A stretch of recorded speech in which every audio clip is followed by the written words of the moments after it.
morning. Good morning. So I am thrilled to have with us today an incredible serial entrepreneur, Doug Dohring. He is the founder of ABCmouse, which is one of the most popular early childhood technologies, if not the most popular, with over 6 million students using the platform every single year, over 10,000 learning activities. He was also the CEO of Neopets, which was actually one of the most sticky sites on the internet. Thank you so much for being here today. Thank you. So I'd like to start with the origin of ABCmouse. Okay. So can you take us back and share with us why and how you got started with it? Sure. Actually, I've been an entrepreneur for over 30 years now.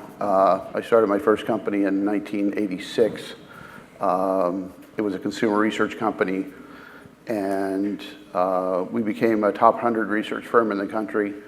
And then in late 99, early 2000, as the internet was really starting to rage, I had the opportunity to found a company called Neopets, and it was really a safe haven for kids on the web, because at that time in late 90s, early 2000s, it was a pretty scary place for parents to have their kids on the internet.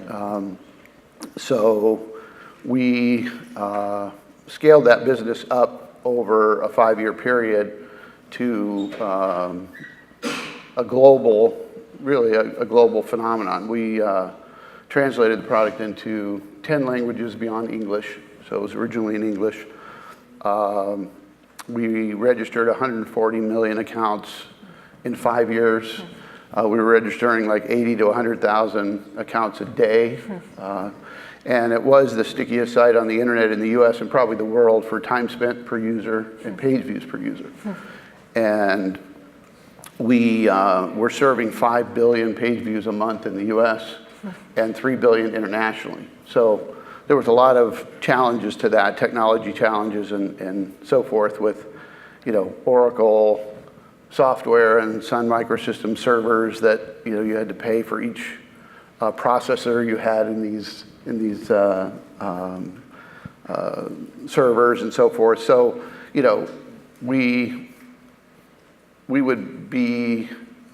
the site would be down probably 2 or 3 hours a day for a certain period of time, probably over a year, because we had so much traffic we couldn't handle the load. So we put up a mini site that kids could come to and at least have some interaction while we fixed the issue each day and we had just unbelievable problems with growing fast, which was a good thing, but a bad thing as you can imagine. So how that relates to ABCmouse and Age of Learning. By the way, when we were getting ready for this panel and I was talking to our associate team, they can name their Neopets. Yeah. So Karina in the audience, who I told I wasn't going to call out, but I'm calling her out. Kachinka was her Neopet.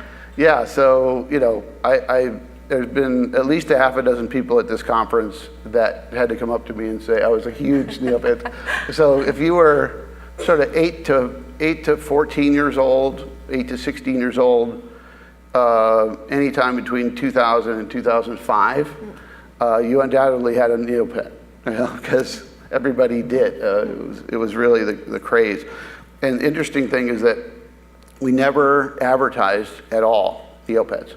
It was all viral, and all the growth that we had was based on referrals from our user base.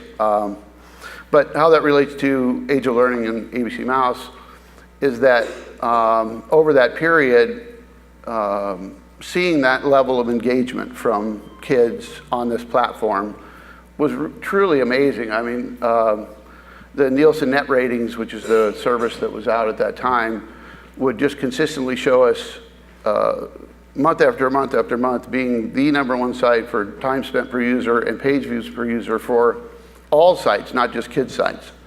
So it was really incredible. And then we were like the number 3 or 4 website in the US for total page views. So there was Yahoo and AOL and Neopets, right? And it was like what? Who is this little company, right?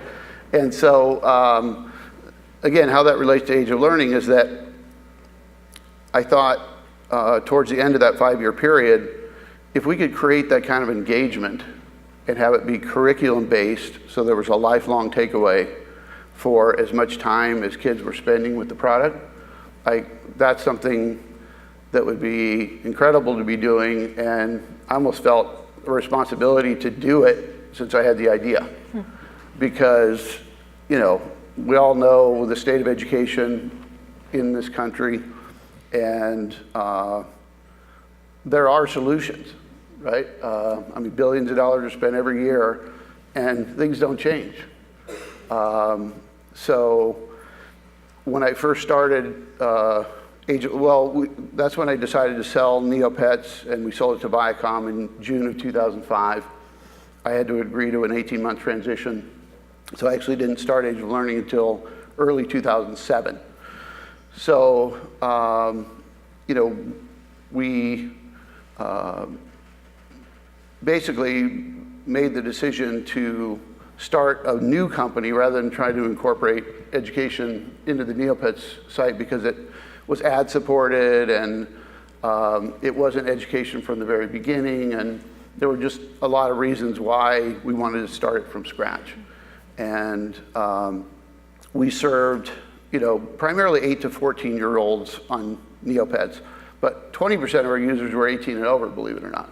So it was quite interesting audience to serve. But so you went younger with Age of Learning. Why did you decide to go younger? Well, the reason for that was that when we determined that well over half the fourth graders that enter fourth grade or below grade level in every subject, we couldn't really start with third and fourth grade content because we would be missing well over half the kids. So we started with preschool, pre-K, and kindergarten. It took us 3.5 years to develop that content before we moved on to first and second grade content and so forth. So 3.5 years. So there's, especially in Silicon Valley, a real ethos around the lean startup and launching and then iterating. And you spent 3.5 years building it before you launched anything to anyone. Can you talk about that decision? Sure. Our objective was to get it right as opposed to get something to market. And right, in our estimation, was serving a wide enough age range of kids and with a comprehensive curriculum. So we address language arts, math, science and social studies, some health across preschool, pre-K, and kindergarten. And we felt that was sort of the minimum offering that we could have in the market to start getting some traction and scale. So our goal was to launch that and go immediately into first and second grade. But being from the early 2000s era of the internet, it was all computer-based, right? So when we started our development in 2007, we built the entire product over that 3.5 years in Flash. And so we're ready to launch the product, and Steve Jobs says, we're not going to support Flash on an iOS platform. So anyhow, luckily, the smartphones took a while to catch on. And so we launched it on desktop only. And, it took us, probably 12 to 18 months to optimize the product and the marketing before we started scaling up. And then, we had just a tremendous surge and have continued to do that. So rather than getting to first and second grade content as quickly as we wanted to, we had to reprogram the entire site in HTML5. So, which was not as, animation friendly and so forth as Flash was. So, we had our challenges over that period, and shrinking a screen size like this into a tablet size was fine, but shrinking it into a mobile phone size was not fine. So, we had our challenges, and we went through the various iterations, and we're actually just about now completing our complete sort of rework, redesign of the product. And we'll talk a little bit about mastering adaptive learning and how that fits into this later. But can you share a little bit about how you scaled and how you went to market? The consumer market within the U.S. for education is not an easy market. Yeah. There have been a lot of companies that have tried and Sure. not succeeded. Mm-hmm. So I'm curious about what did you do right that allowed you to get to the scale that you're at? Sure. Research is my background, so we did a lot of research on the product, on the marketing, advertising that we were doing. We would bring people into the company. We actually had a research area that we designed specifically for this, for focus groups as well as dyads, the one-on-one, so that we could put a parent next to the child in the product. And of course, this is all disclosed to them that they were being videoed, and we could see the product and we could see the parent and the child as they were onboarding. So we would have them on board and describe their experience verbally, what was going on in their mind as they went through the product. And we did, many of these, and it was fascinating to, in the mind of the consumer, both the student and the parent, to see what was confusing to them, what didn't make sense, what they expected to see. And as we did all those things, we were able to optimize and get the product right for the onboarding. And then once they were in the product, where did they go? Where did they explore? And what were their expectations? Because we have curriculum content, and that's the core of the product, but we also have a farm and a zoo and other content areas, and they're all educational. There's incredible facts and things of interest and games and interactive activities. They all have curriculum objectives connected with them. But sometimes the parents didn't necessarily perceive that as like, well, where's the education there? And I want literacy and math for my child. And so there were a lot of fascinating things that we discovered through that process and optimized. And then we did a similar thing with the advertising. We did digital advertising as well as television advertising, and just optimizing what those priorities are for parents. And if you have a young child, you've probably seen our advertising on TV. We do a fair amount, but we've never done a call to action on TV with our advertising. It's not go to ABCmouse, special offer, or anything like that on TV. If we do those kind of ads, we do it digitally. And our TV ads either describe the product or have families that have used the product or teachers that have used the product tell about their experience using the product. Do you see the consumer education market as changing? One of the things that we're seeing is that there's a number of really promising earlier stage startups. I even see some of them in this room that are focused on the consumer market. Sure. And they're getting early traction. Yeah. Is there a shift that's happening, and what is that shift? Well, I think that we saw it early, the importance of this, and our goal was largely mission driven. We are a for-profit company, but I felt and my team felt that we could have a significant impact on educational outcomes with kids with what we already knew from our Neopets experience and from my prior market research experience, and with the will and desire to change educational outcomes at scale, right? So, again, through the Neopets experience, the idea of being able to create content once and serve it to the world, because we had the same content everywhere in the world. Singapore at that time had like 4 million that was the population of Singapore. We had over 400,000 accounts registered in Singapore. Never did any advertising at all. So, the fact that you could create content and serve it to the world and have engagement throughout the world, again, if that was curriculum-based, we could have a tremendous impact if we got the content right, the curriculum objectives, the instructional design, the engagement features that engaged a child. And we had to serve three audiences, really, the student, the parent, and the teacher. And getting that right takes a little doing, right? So that was our goal and objective, and reaching 6 million kids a year with our product, and with the additional products we have coming out, we intend to scale that significantly. But I think the more people that are doing it effectively, the better. Certainly from a competitive standpoint, we want to do our best to be the biggest or one of the biggest players in the market, and we intend to do so. But we also want to serve kids older and teach kids English around the world, which we have with our Tencent relationship now in China. So. Are parents changing? And one area that I'm a newer parent. I have a 1-year-old.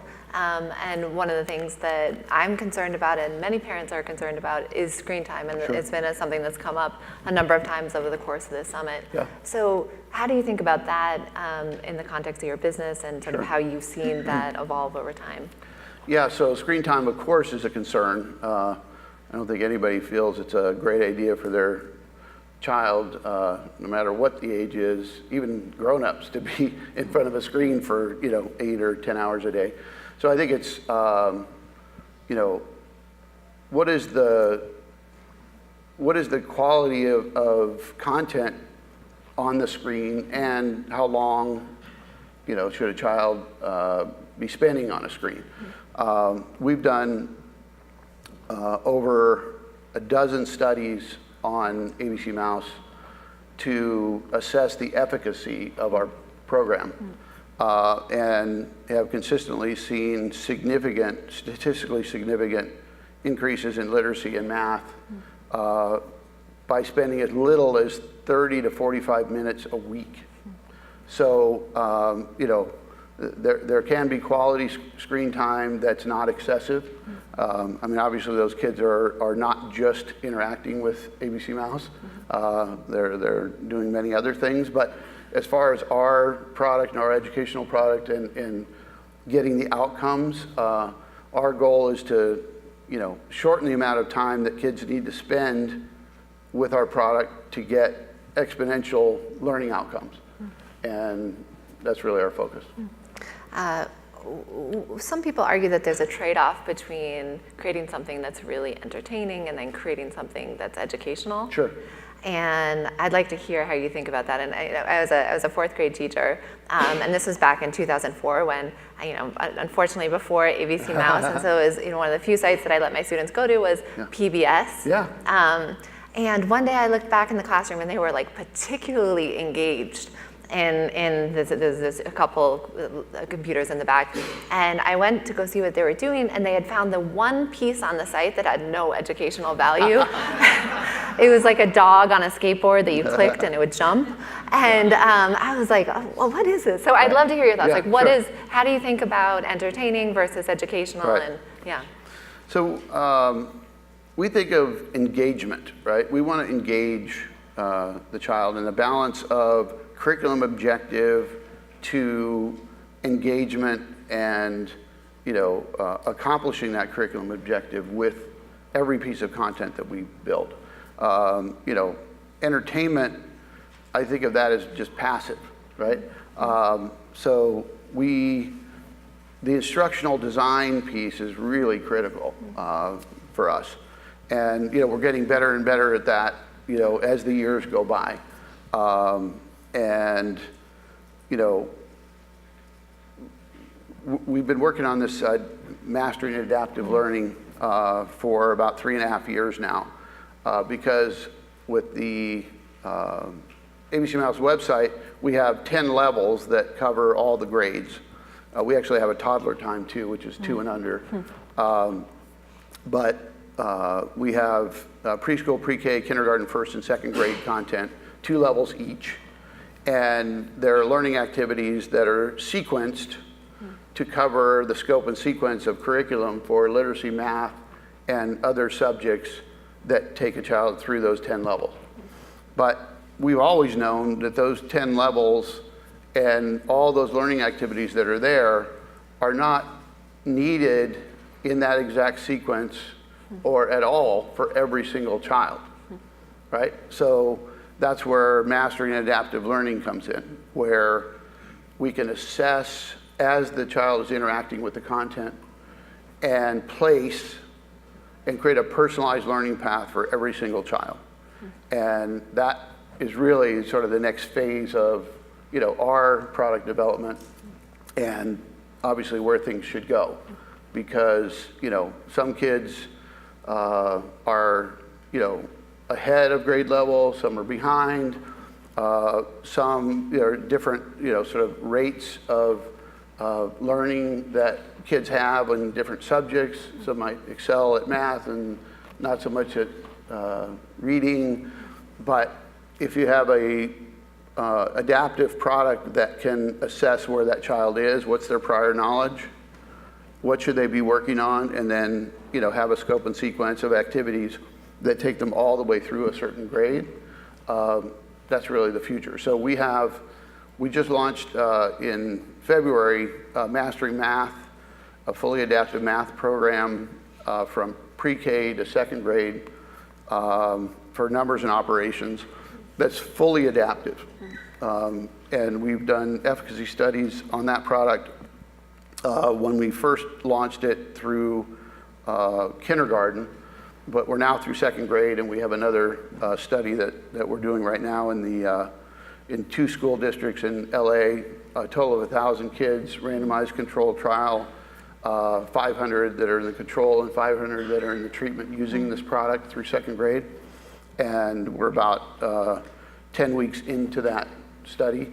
But the prior study we did for kindergartners, when we had kindergarten content, we did the study for 12 weeks, worked with an outside research firm, WestEd, and in 5 hours of usage over 12 weeks, so 30 minutes a week, showed significant gains in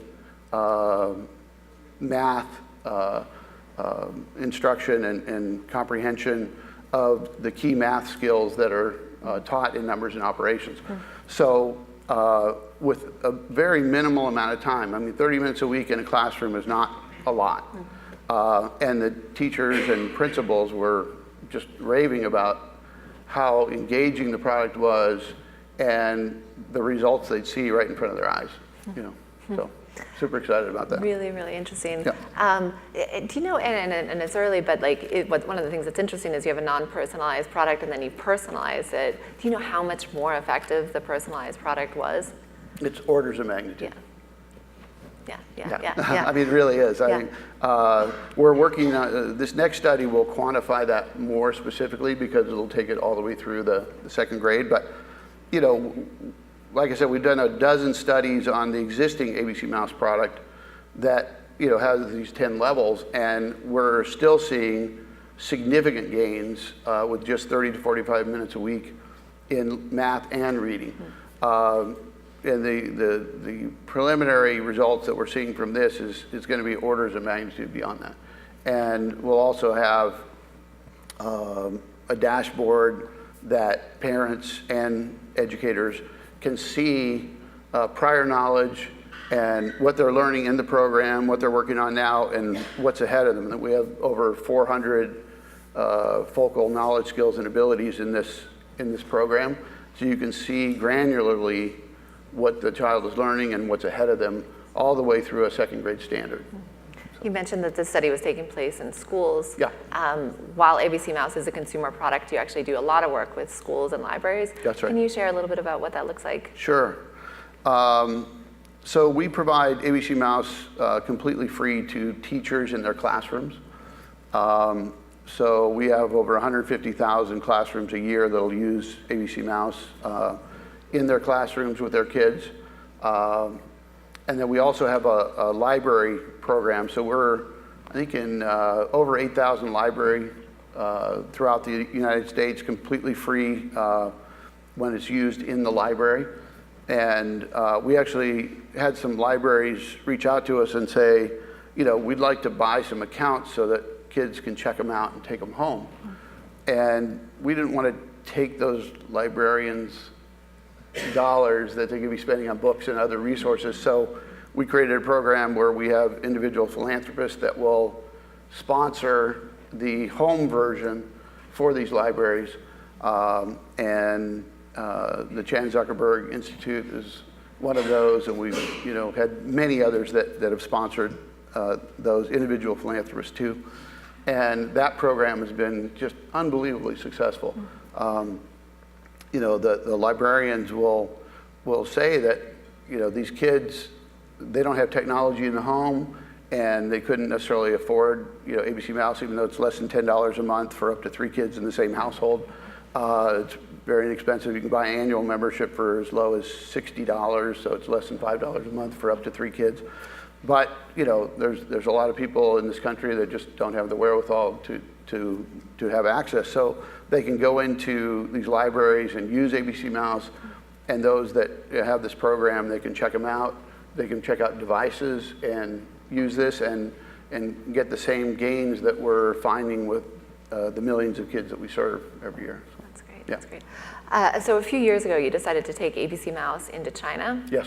Cindy Mee, in the keynote earlier this morning, said that there's 17 million babies born every year in China. So the opportunity is really clear. Huge. But it's also very challenging for especially U.S. companies to go into China. Right. Can you share a little bit about what your strategy has been and Sure. what you've seen and what your experience has been? Sure.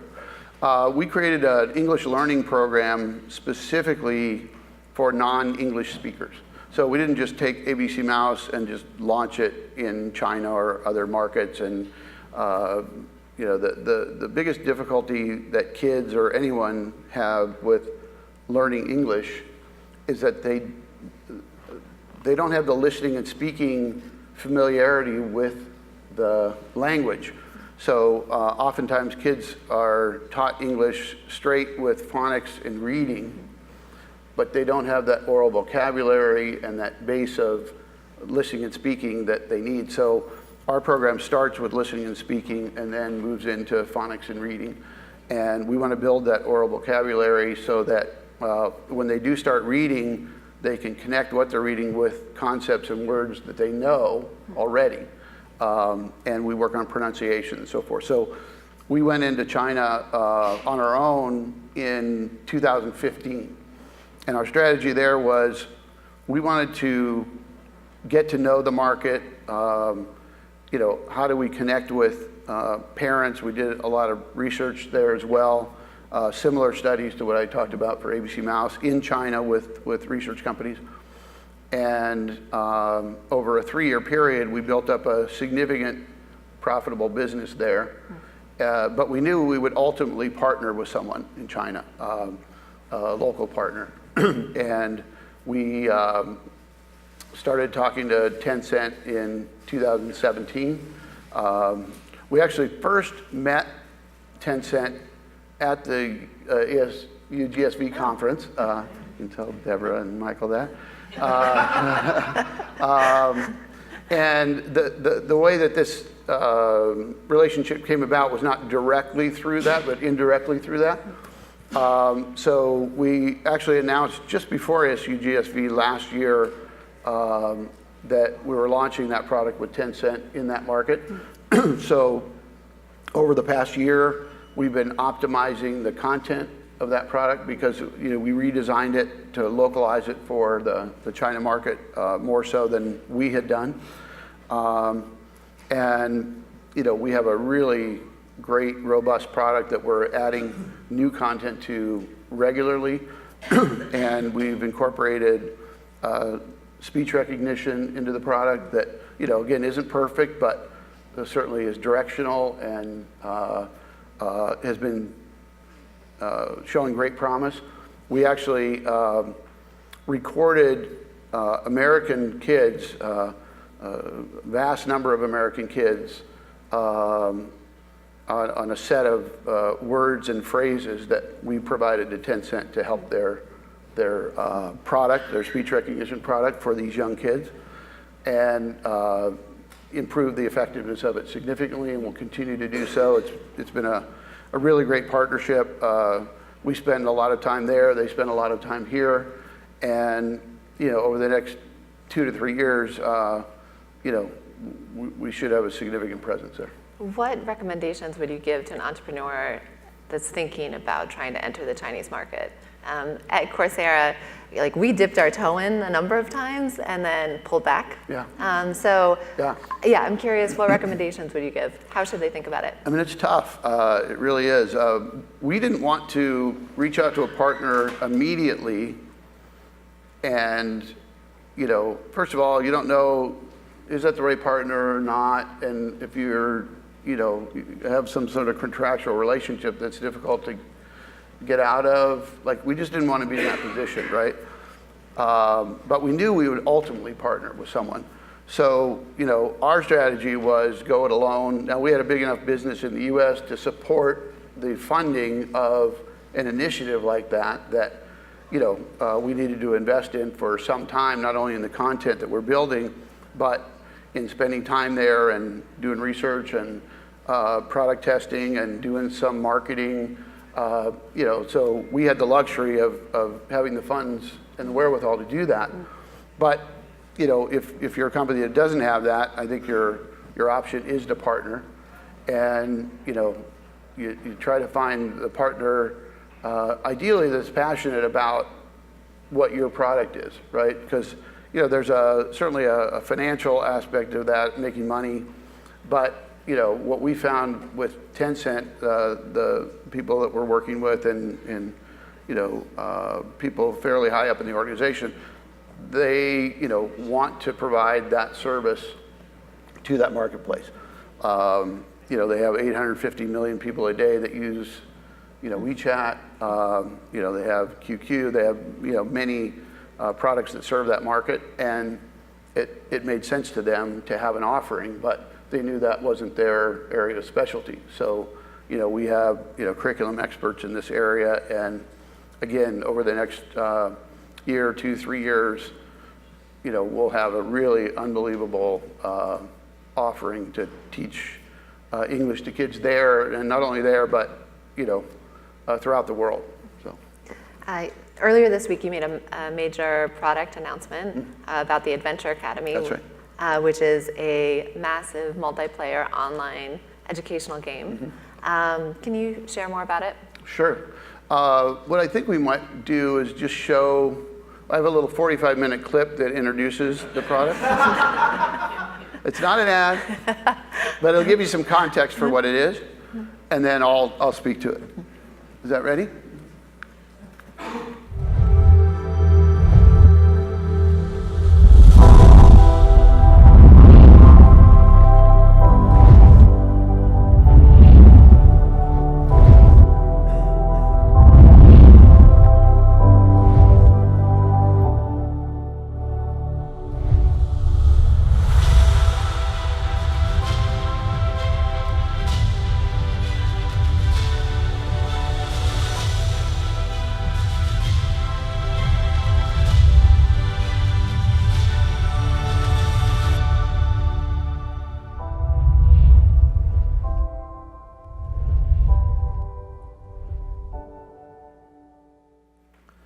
So that's our new product, Adventure Academy.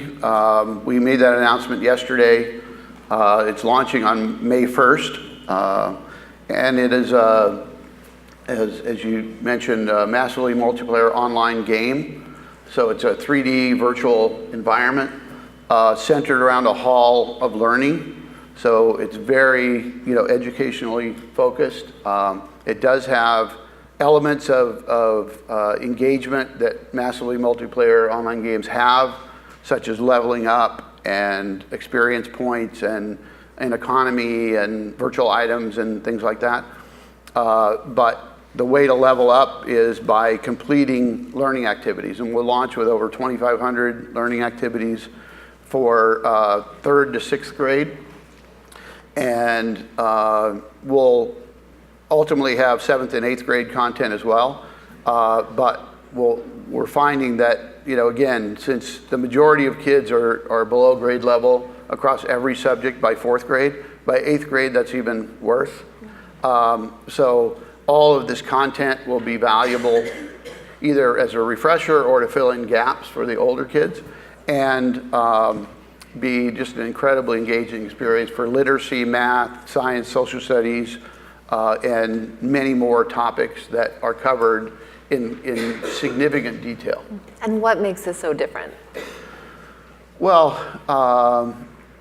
first of all, there's not a massively multiplayer game of this kind in the market that's educational at all. I mean, we all know the games that are popular today, and there's creativity, and I think you could argue that there are some benefits, but certainly not a lifelong takeaway of a strong foundation for future academic success by spending hours and hours in those products, right?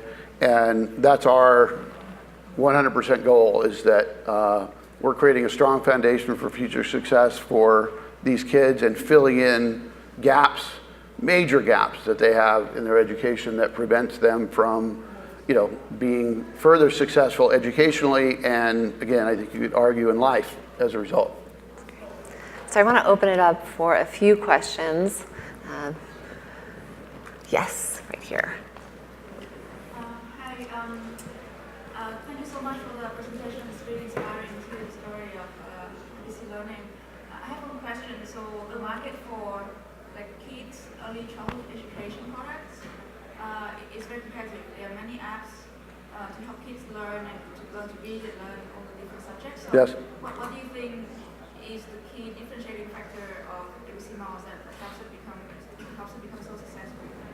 Yeah, I mean, I think that we cover all subjects, literacy, math, science, social studies. That was our intention from the beginning, not to focus on just one subject area. So I think that parents like that. They like the safe and friendly environment that we have. In ABCmouse, there's no cross-communication at all. Every account is siloed. So it's a real safe environment for kids, and every single thing in the product has an educational purpose and curriculum objectives.